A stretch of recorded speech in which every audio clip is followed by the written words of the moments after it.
ನಾನು ಪವರ್ ಬೇಕು ಅಂತ ಕೇಳಿದೆ. ಕೊಲ್ಯೂಷನ್ ಗೌರ್ಮೆಂಟು ನಾನು ಪವರ್ ಕಂಟಿನ್ಯೂ ಮಾಡಬೇಕು, ಇನ್ನೊಂದು 3-4 ಯೋಜನೆ ನನ್ನ ತಲೆಯಲ್ಲಿ ಇದೆ. ಅಷ್ಟೊತ್ತಿಗೆ ಇಡೀ ಪ್ರಪಂಚದ ಒಂದು ದೊಡ್ಡ ಅದ್ಭುತ ಇದು ನಮ್ಮ ಪಾವಗಡ ಸೋಲಾರ್ ಪಾರ್ಕ್. ಹಿಂದೆ ಯಾರ ಕೈಲಿ ಮಾಡೋಕ್ಕಾಗ್ತದೇನೋ ಗೊತ್ತಿಲ್ಲ, ದೊಡ್ಡದು ಮಾಡ್ಬೋದು.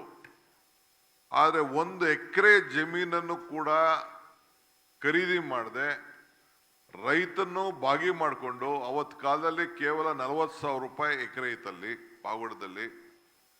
ಅವನಿಗೆ ಹೋಗಿ ರೈತರನ್ನೆಲ್ಲ ಕುಂಡ್ರಿಸಿ ಒಪ್ಪಂದ ಮಾಡಿಕೊಂಡು 13,000 ಎಕರೆನ ಸೋಲಾರ್ ಪಾರ್ಕನ್ನ ಮಾಡಿ 2,400 ಮೆಗಾವ್ಯಾಟ್ ಉತ್ಪತ್ತಿ ಮಾಡೋಂಥ ಏನು ಡಿಸಿಷನ್ ಮಾಡಿ ಅದನ್ನು ಮಾಡಿದೀವಲ್ಲ, ಅದೊಂದು ಇವತ್ತು ಹಿಸ್ಟ್ರಿ ಆಗಿ ಉಳ್ಕೊಂಡಿದೆ.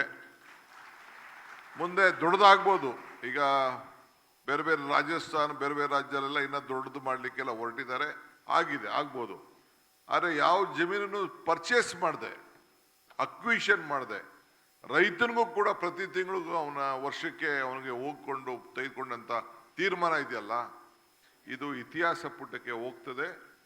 ಇನ್ನು ಕೆಲವು ಪ್ರತಿ ಡಿಸ್ಟಿಕಲ್ಲೂ ಕೂಡ, ತಾಲೂಕುಗಳಲ್ಲೂ ಕೂಡ ಅಲ್ಲೇ ಈ ಡಿಸ್ಟ್ರಿಬ್ಯೂಷನ್ ಲಾಸ್ ಅನ್ನು ಕಡಿಮೆ ಮಾಡಬೇಕು ಅನ್ನೋ ದೃಷ್ಟಿಯಿಂದ ಪ್ರತಿ ತಾಲೂಕಲ್ಲೂ 20, 50, 100 ಮೆಗಾವ್ಯಾಟ್ ಅನ್ನು ಮಾಡಿ ಅಂತ ತೀರ್ಮಾನ ಇನ್ನು ಕೆಲವು ಮುಂದುವರಿಸಬೇಕು ಅನ್ನೋ ದೃಷ್ಟಿಯಿಂದ ನಾನು ಕೇಳಿದೆ. ಏನೋ ಗೊತ್ತಿಲ್ಲ ನನಗೆ, ರಾಹುಲ್ ಗಾಂಧಿ ಅವರು ಡಿ.ಕೆ. ನನ್ನ ಮಾತು ಕೇಳ್ತೀರಿ ನೀವು ಅಂದ್ರೆ, ಕೇಳ್ತೀರಿ ಸರ್ ಅಂದ್ರೆ, ನೀನು ಇರಿಗೇಷನ್ ತಗೋಬೇಕು, ನಿನ್ನ ಹತ್ರನೇ ಇರಿಗೇಷನ್ ಇರಬೇಕು, you don't press for power ಅಂತ ಹೇಳಿದ್ರು.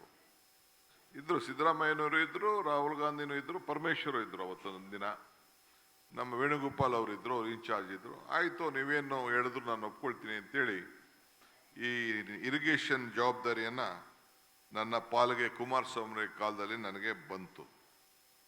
ಈ ನೀರು ಪುರಾಣದಿಂದ ಇದರಲ್ಲಿ ಬಹಳ ಆಳವಾಗಿ ನಾನು ಹೋಗಿದ್ದೇನೆ.